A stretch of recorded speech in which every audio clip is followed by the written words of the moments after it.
मानवता की पुकार। परम पूज्य समाज के प्रबुद्ध बुद्धिजीवियों, विद्वान ज्ञानी विज्ञानी जनों एवं श्रोता भगवान, भक्त भगवान, सत्संगी संत गुरुजनों, मैं सबों के चरण कमल में त्रिवार नमन बंदगी करता हूँ और मैं सबों को आमंत्रित करता हूँ कि हम सब जीवन जागृति संत कबीर सद्ज्ञान गोष्ठी केंद्र में आवें, किसी एक एक विषय का अनुसंधान करने के लिए, संशोधन करने के लिए, सार असार का विचार करने, निर्णय करने के लिए वैचारिक क्रांति करे और जन अदालत में फैसला करे। जो सर्वमान हो उस विषयों का कार्य का रूप दे। ऐसा करते क्या होगा तो हमारा समाज में जितने भी मत पंथ, जाति, धर्म, सांप्रदायिकता का घोर अज्ञान की अंधियाली है वह दूर हो जाएगा। इसीलिए हम लोग सत्संग करते हैं ना। सत्संग क्यों करते हैं? हमारा जीवन को शांति मिले, मुक्ति मिले, जीवन का कल्याण हो। इसीलिए चंदा चिट्ठा 2, 4, 5, 10 लाख करते हैं। बड़ा बड़ा आचार्य ऋषि महर्षियों को बुलाते। क्यों बुलाते हैं? यही मत पंथ जाति धर्म की अज्ञान को दूर। इसीलिए मैं दीपक जलाता हूँ। तो सूरज जब उदय होता है तो कोना कोना की अंधियाली छुप जाती। आज जब सूरज फिर पुनः छुप जाता है तो चारों ओर घोर अंधियाली छा जाती है। अंधियाली कमरे में जब हम जो ही प्रवेश करते हैं तो ठोकर लगता है, हाथ पैर कट जाता है, वस्तु बर्बाद हो जाता है। और जब हम दीपक जला के जाते हैं तो अंधियाली किधर चली जाती है पता नहीं रहता। बंधुओं, इस घर में तो हम लालटेन चिमनी चिराग जलाते हैं। हमारा मनुष्य के हृदय में लालटेन जलेगा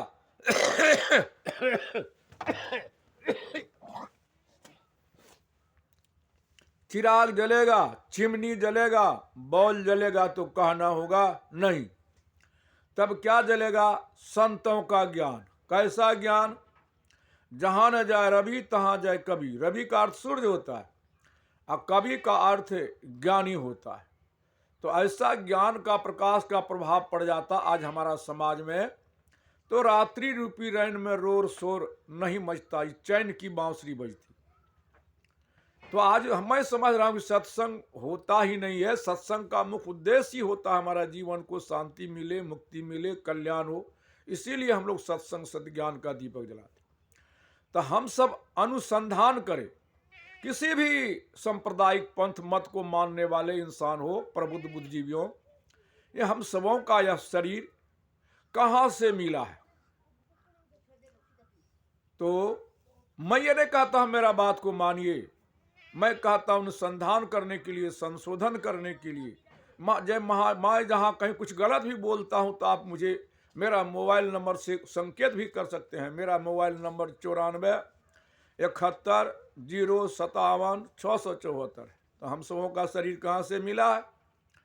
तो सिद्ध होगा हम सबों का शरीर माता पिता के द्वारा मिला है। चाहे ब्रह्मा हो, चाहे विष्णु हो, चाहे शिव हो, चाहे ईसा हो, मूसा हो, हजरत हो, जैन हो या राम कृष्ण, जितने भी पैदा लिए हैं, संत तुलसी, कबीर साहब, हम आप माता पिता के द्वारा जन्म लिए हैं।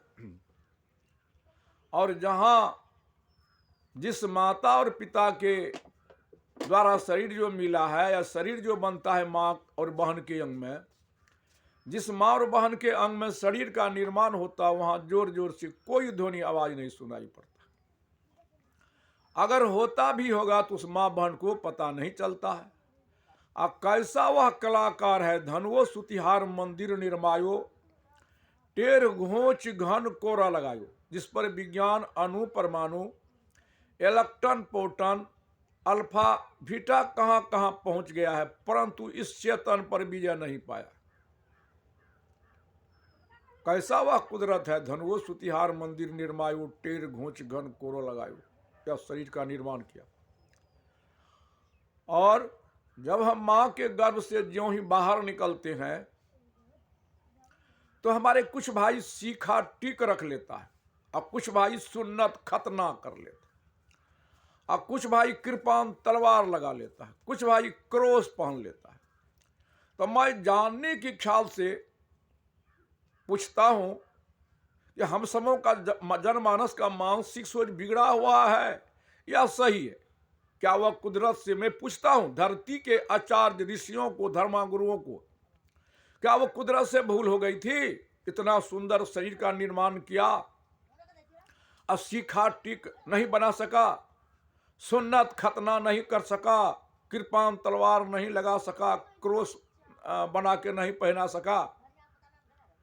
यह ऐसा जो हम लोग काम करते तो हम लोग का मानसिक सोच बिगड़ा हुआ है, सुधरा हुआ है।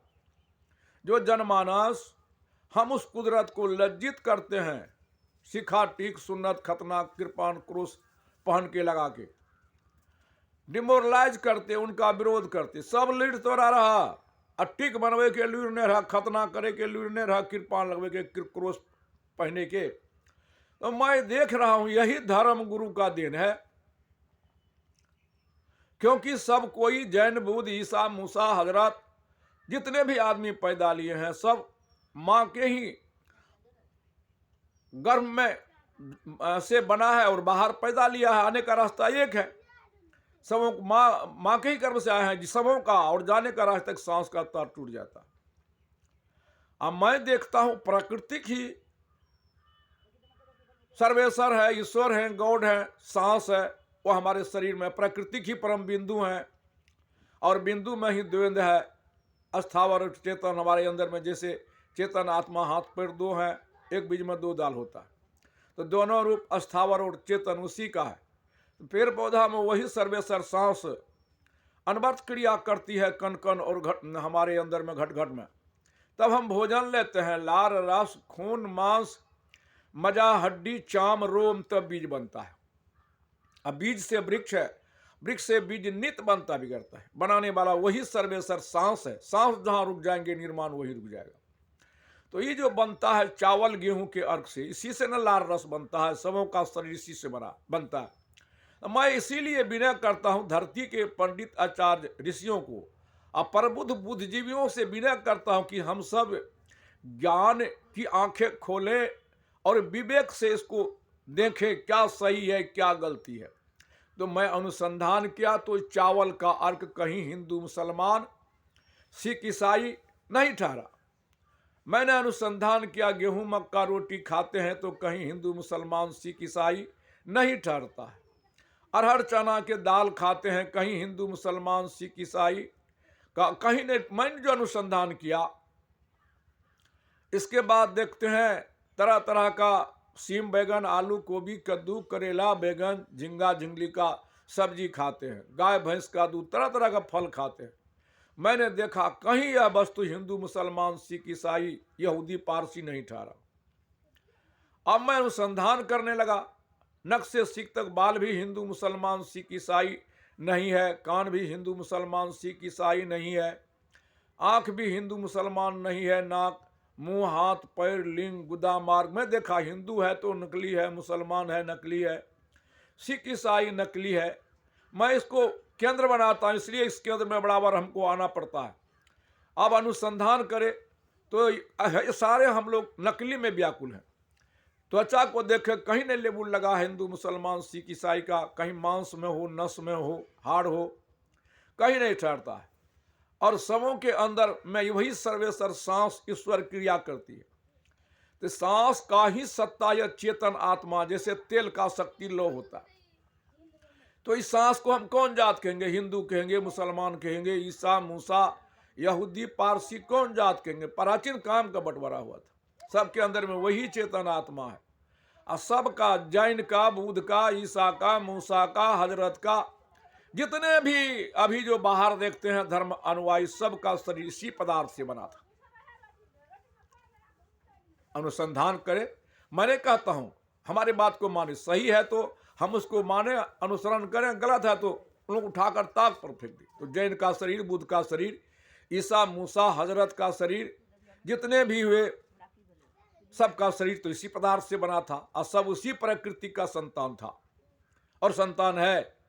पहला संबंध प्रकृति से सांस है, दूसरा संबंध आत्मा शरीर से है, तीसरा संबंध भाई बंधु परिवार पंचायत। इसलिए हमें मानवता के नाते तो आने का रास्ता एक है। और जब हम माँ के गर्भ से बाहर हुए तो उस वक्त दो ही पार्ट में आए, नर और नारी के रूप में। वहां जब हम बाहर आए तो कोई नहीं पूछता था कि कौन जात कौन धर्म जन्म लिया है, लड़का भले की लड़की, दो ही जात हम के रूप में आए थे। जब हम रास्ते में जाते हैं तो कोई नहीं पूछता है कौन जात कौन धर्म जाता है, स्त्री पुरुष जाता है। और जब लाश बन के जाता अर्थी पर स्मशान की ओर तो मुर्दा जाता। हम लोगों का मानसिक सोच बिगड़ जाता है। सीखा टिक रख लेते हैं तो टिक बना लिए हिंदू हो गए, खतना कर लिए तो मुसलमान हो गए, सिख हम आक्रोश पहन लिए सिख हो गए, कृपान तलवार लगाए, आक्रोश पहन लिए तो ईसाई हो गए। तो सबका शरीर उसी कुदरत से संबंध है। तो माँ के गर्भ से हम जो ही बाहर निकलते हैं तो हम लोग का मानसिक सोच जो बिगड़ा हुआ है, सुधरा हुआ है। तो सत्संग इसीलिए हम लोग करते हैं कि हमारा मानसिक सोच का सुधार हो। और मानसिक सोच का जब सुधार नहीं होगा, हमारा मन का परिचय, तन का परिचय, आत्मज्ञान का बोध हो, तो ये तन भौतिक पदार्थ से बना है। चूंकि कि जिसमें कि हम लोग कहते हैं सतोगुण रजोगुण, तो भौतिक पदार्थ पृथ्वी हवा अग्नि जल, इनको वायु भी कहते हैं। तो यह कहाँ सारे उसी प्राकृतिक परम बिंदु में है। अब बिंदु में ही तीनों गुण है, सतोगुण रजोगुण तमोगुण। जैसे बीज बिंदु नहीं है, बीज में बिंदु है और बिंदु में बीज है, कारण कार्य व्यवस्था उसी बीज में है। तो बीज लगाते हैं, सरसों मरवा बड़ पीपल का बराबर होता है। तो सरसों का पौधा को रजोगुण उठाएगा 3 फीट, रैचा को 5-6 फीट, बट को 50-60 फीट ऊपर उठाता है। और तमोगुण उसी में 50-60 फुट लकड़ी है, गुणात्मक में 50-60 फुट लकड़ी कर देता है और 5, 10, 15, 20 टेलर हो जाता है, तमोगुण है। और सतोगुण एक ही फल लगाए थे, असंख्य फल फूल उसी में हो जाता है। तो शरीर में तमोगुण शरीर है, रजोगुण मन है, सतोगुण सर्वेसर सांस, जिसको ईश्वर कहते हैं, जीव है, उसी का ही सत्ता है, चेतन आत्मा अलग अलग है। तीनों गुण शरीर में प्रत्यक्ष है।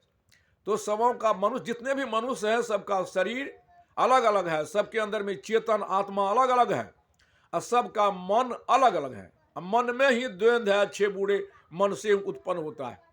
तो आइए, तो सबों का शरीर माता ही पिता के द्वारा मिला है। और माँ के गर्भ से ज्यों ही हम बाहर निकलते हैं तो कोई व्यक्ति जो है कहता बोल बम, कोई कहता अल्लाह अकबर, कोई कहता है जय श्री राम, कोई कहता है शिव गुरु की जय, कोई कहता है गुरुदेव की जय, कोई कहता है गुरु महाराज की जय, कोई कहता है ओम भूर्वा। मैं जानने के ख्याल से धरती के पंडितों को, आचार्य ऋषियों को पूछता हूं चरण चूम के, ओम शब्द का स्फुटित कहां से हुआ? सिद्ध होगा इसी चेतन आत्मा से। ओम को लिखने वाला, पढ़ने वाला, जानने वाला बड़ा होगा। बताएं धरती के पंडितों विद्वानों की ओम बड़ा होगा, कहना होगा ओम को लिखने वाला, पढ़ने वाला, जानने वाला बड़ा होगा। क्या ओम ओम कहने से शांति मिल जाएगी? उस समाज के प्रबुद्ध बुद्धिजीवियों, सत्संगी गुरुजनों, में आपका चरण चूमता हूं। क्या लड्डू लड्डू कहने मुंह मीठा हो जाएगा? क्या धन धन कहने धनी हो जाएंगे? क्या पानी पानी कहने प्यास बुझ जाएगा? क्या अग्नि कहने से ठंड दूर हो जाएगी? इसके लिए हमको कमाना होगा, तब धन होगा, अग्नि का उपयोग करना होगा। इसलिए यह किसका देन है? यही धर्म। और मैं पूछता हूं दुनिया वालों, ये बैजू कहां से जन्म लिया है? सिद्ध होगा माता पिता से। अकबर कहां से जन्म लिया है? सिद्ध होगा माता पिता से। जय श्री राम कहां से जन्म लिया है? सिद्ध होगा माता पिता से। ब्रह्मा विष्णु कहां से जन्म लिया है? सिद्ध होगा माता पिता से। सब कोई माता पिता के द्वारा जन्म लिया है।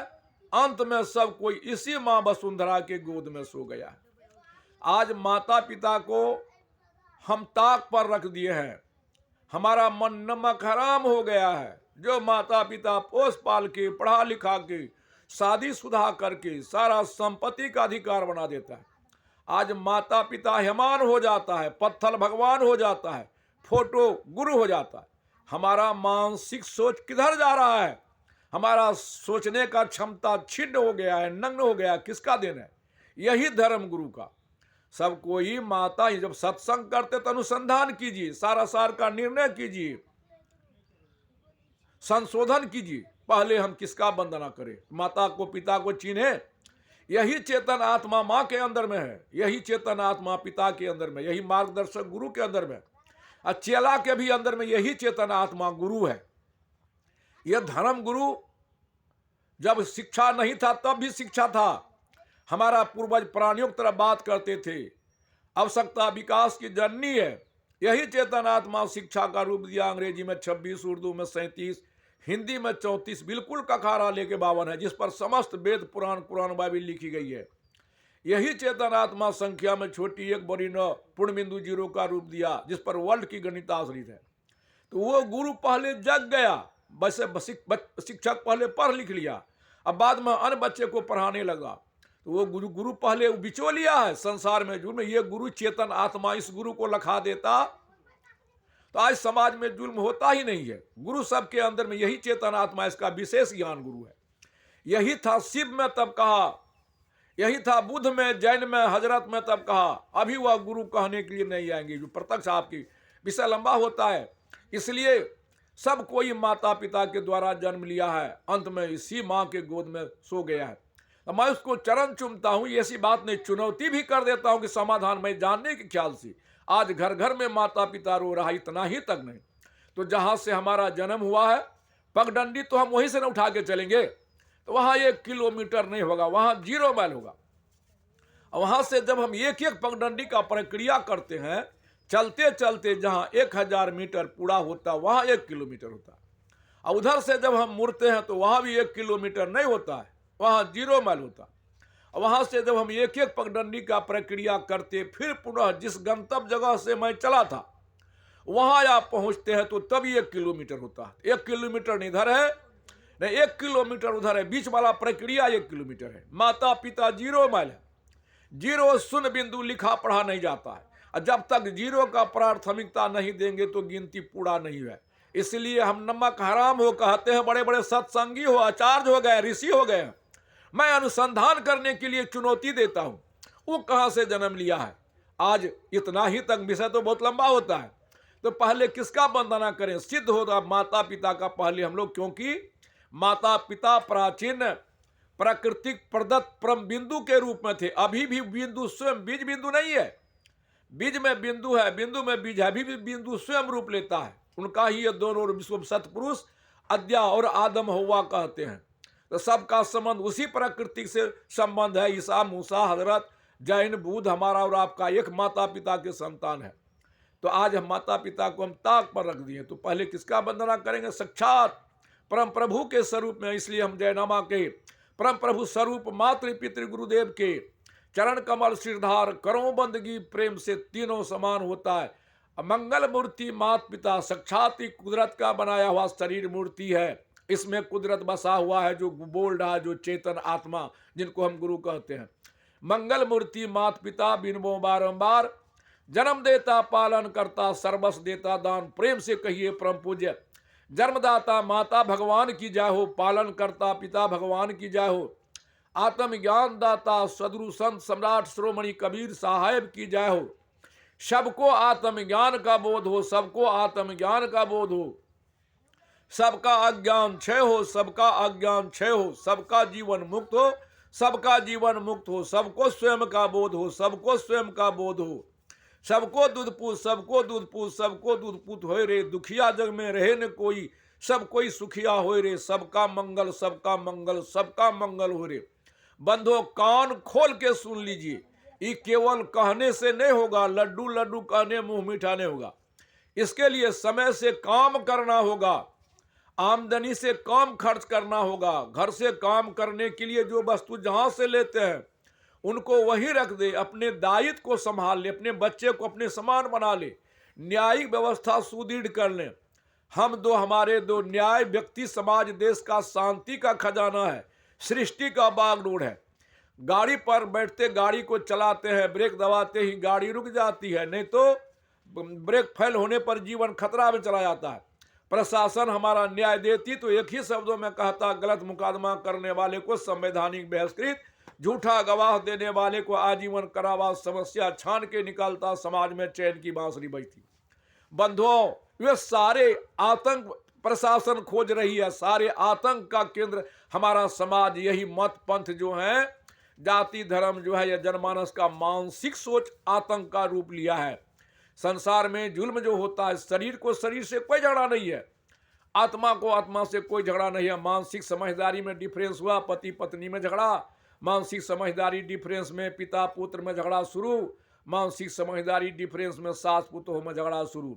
मानसिक सोच बिगड़ा, पड़ोसी को पड़ोसी से बंदूक तोप के आने चल जाता। मानसिक सोच बिगड़ा, पाकिस्तान सरकार का आतंक का रूप लिए है। मानसिक सोच बिगड़ा, चीन सरकार का कोरोना वायरस का प्रहार किया। उसी तरह का मानसिक सोच बिगड़ा रूस। कौन नहीं जानता शरीर की सब बाल को सहस्त्र भाग करके देगा, वहां भी यही कहानी हो रहा। वही हमारा समाज में मत पंथ जाति धर्म में मानसिक सोच आतंक का रूप लिया है। सारे जुल्म का केंद्र हमारा समाज है।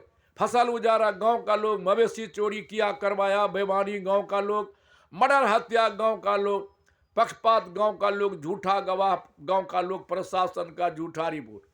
इसके लिए हम लोग पक्षपात को छोड़े, झूठा गवाह पर रोक लगावे, प्रशासन अनुसंधान करे। क्या सत्संग करते हैं, पतित का पतन होता है, पतित को पते नहीं। घर घर ही धर्माचार गुरु लोग बड़का जो है ना, हम किसी को ललकारते हैं या सत्संग करते, सत असत का निर्णय करेंगे सारा सार का, तब ने सत्संग हुआ। सारे जुल्म का कारण यही मन हत्यारा लुटेरा बन जाता है। आइए इसलिए हम मन का परिचय कर लें, बिजहर नहीं जाऊंगा, आत्मज्ञान का बोध कर लें।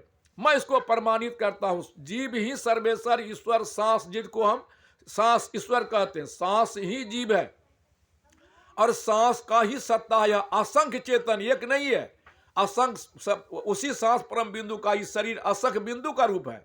सबों के अंदर में वही सांस काम करता, सांस का ही सत्ता असंख्य चेतन आत्मा है।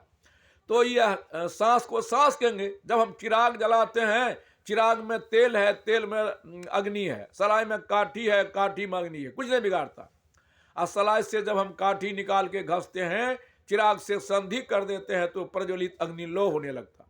अब लौ जलाएगा तेल को कि तेल जलाएगा लौ को? कुछ लोग कहता है जो तेल जलाएगा, नहीं, लौ तेल जलाएगा लौ को, लेकिन तेल भी नहीं जलता, धुआं में परिवर्तन होता।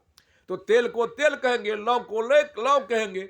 यह उसी प्रकार सर्वेश्वर सांस का सत्ता ही चेतन है और असंख्य चेतन जानता है सांस को।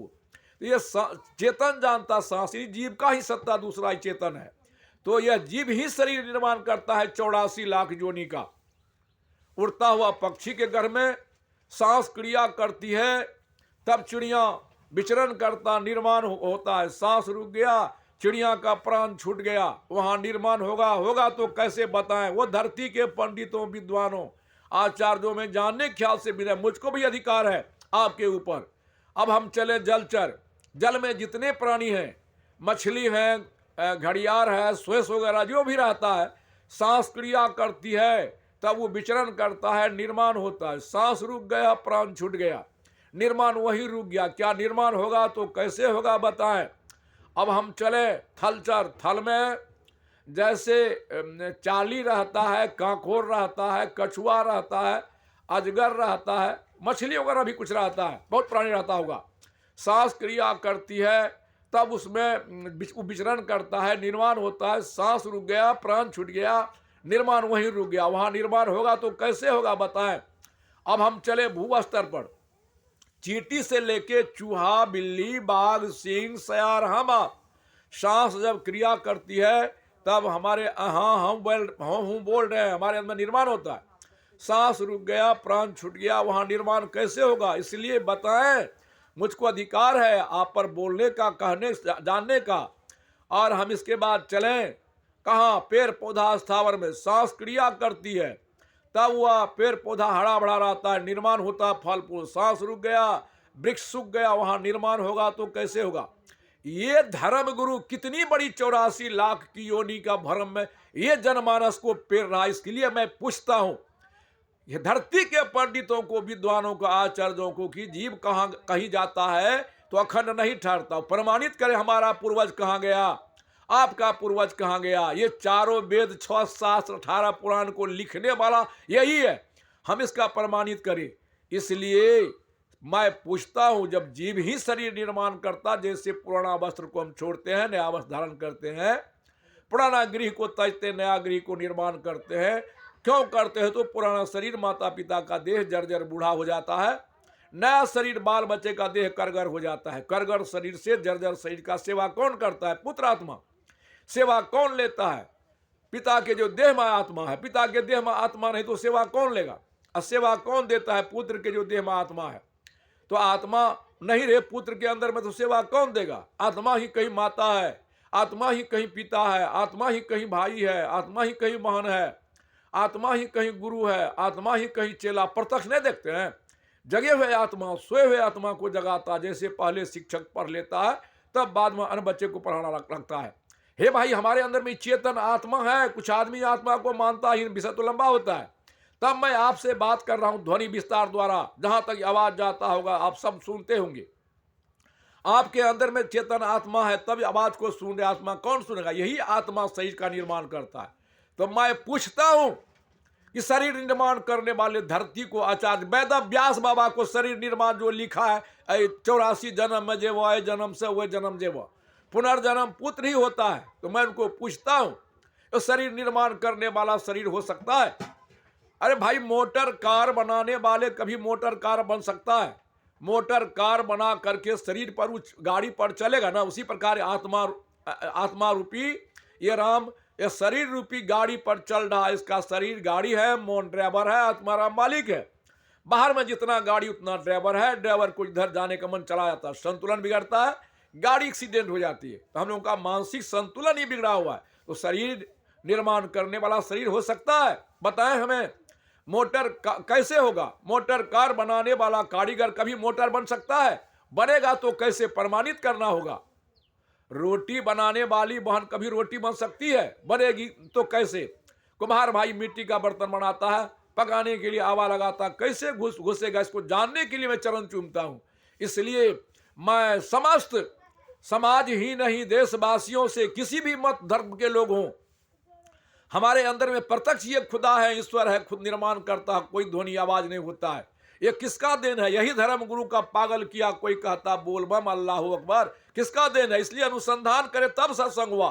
क्योंकि यह काम है देश के प्रतिनिधि, पीएम या राष्ट्रपति का अनुसंधान हमारा समाज में। यही जुल्म का कारण है हमारा समाज में। मत पंथ जाति धर्म सांप्रदायिकता का फूट का बीज पनप करके चप्पा चप्पा पर संघर्ष बनकर रूप धारण कर लिया है। असंघर्ष मन में आंधी तोड़ तूफान आती है, एक दूसरे से टकराता है, चिंगारी निकलती है, जंगल जल के भस्म होता है। हमारा समाज में यह जाति धर्म सांप्रदायिकता की ज्वाला रूपी अग्नि धू धू कर रही है, उसको झुलसे जा रहे हैं। इसलिए मैं सबको आमंत्रित करता हूं, हम सब एक साथ हमें जीवन जागृति संत कबीर सद्ज्ञान गोष्ठी लगावें। किसी एक एक विषय का अनुसंधान करने के लिए वैचारिक क्रांति करें, जन अदालत में फैसला करे, उस धर्म गुरु को बुलावे, पूछे हमारा पूर्वज कहाँ गया, जीव के ऊपर अपने से ईश्वर कहाँ है, खुदा कहाँ है। बता देंगे तो हम सब क्यों नहीं मानेंगे? अगर नहीं बताता है तब हम मान लेते हैं तो बिल्कुल भोलापन है। तब हम सत्संग नहीं करते हैं, रट्टुमल तोता है। इसलिए मैं विनय करूंगा अपने भाई बंधुओं से, हम तोता ना बने, हम विवेकी बने, ज्ञानी बने, अपने ज्ञान की दीपक जला करके सत्संग में ज्ञान को दूर भगावें। तब हमारा समाज में शांति की स्थापना होगी। इसलिए जीव गया तो कहाँ, अब बोते हैं मटर रहार चना कैसे होगा। हे बंधुओं, इन्हीं शब्दों के साथ मैं सबको आमंत्रित करता हूं। तब सत्संग हुआ, नहीं तो रटते रटते मर जाएंगे। हमारा कल्याण इन्हीं शब्दों के साथ प्रेम से कहिए। परम पूज्य श्रोता भगवान की जय, समाज के प्रबुद्ध बुद्धिजीवियों ज्ञानी विज्ञानी जनों की जय, भक्त भगवान की जय, माता पिता की जय, आज की समैया की जय, मानव समाज की जय, सकली साधु की साहिब साहिब साहिब की।